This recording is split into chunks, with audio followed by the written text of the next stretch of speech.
I'm Crystal at Dr. Wright's office. I'm here with Jeff. He is at his third office visit treatment with us after having an ablation, some scleros, we addressed some of those issues after that. We talked about a few different things, Jeff. Do you have any other questions for me? Well, I was just curious on, what made this progress, or, how I could tell if my varicose veins are just a cosmetic problem, or if they need to get medical treatment or have cause it for medical concern. Okay, yeah, no, that's a great question. So I will say that we hear this a lot with patients that come in, they're thinking, hey, I've had these veins for years, I've just, never had any problems with them, and then all of a sudden they started having, itching, tiredness, tenderness, swelling, some skin changes. Sometimes they have points where they end up with ulcerations, those kinds of things.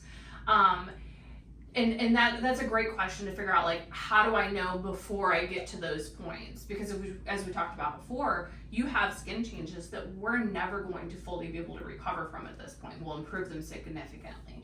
I have to tell you, it is one of the biggest questions that we get with patients of how do I know when I should come in?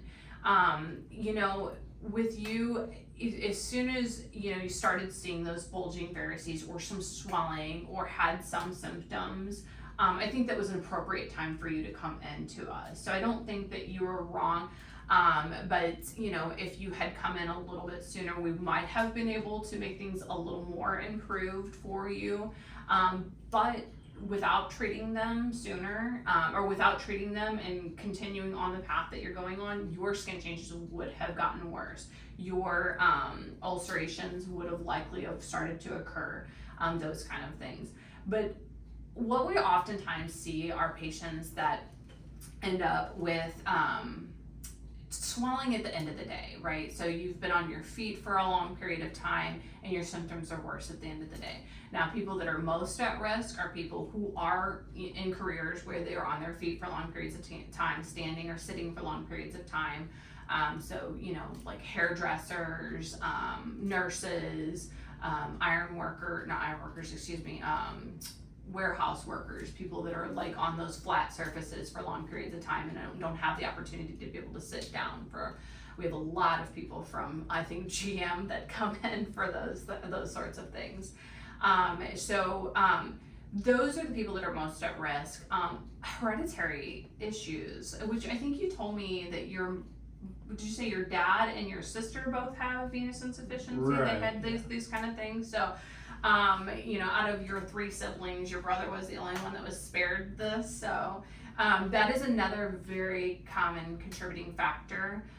We do see a lot with women who've had like pregnancies, again, as we were talking about before. I think I mentioned with that increased hydrostatic pressure from the pregnancy or obesity, those kind of things. But oftentimes it's that hereditary aspect because you're obviously neither one of those things. So other than that, I don't think that, like I said, you came in when you started becoming symptomatic.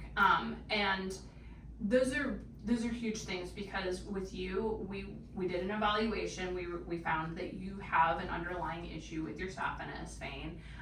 You met insurance criteria with that as well. So sometimes you need treatment, but insurance is saying, hey, you have to have, that vein be this big and cause this much pain or cause this much swelling for the patient to be symptomatic before they will do any kind of coverage. But no, I think you came in at the appropriate time for you because this was, something, if maybe you'd known about sooner, having somebody like us, you might have come in sooner. But, at this point, this is a very common stage for patients to come in. Right. Well, and in my case, I noticed a couple of years ago more issues with dry feet and that kind of issue. And then it was just earlier this year that I noticed the swelling. So, maybe that could have been an earlier symptom that, hey, this should be get something done with that when I had the dryness and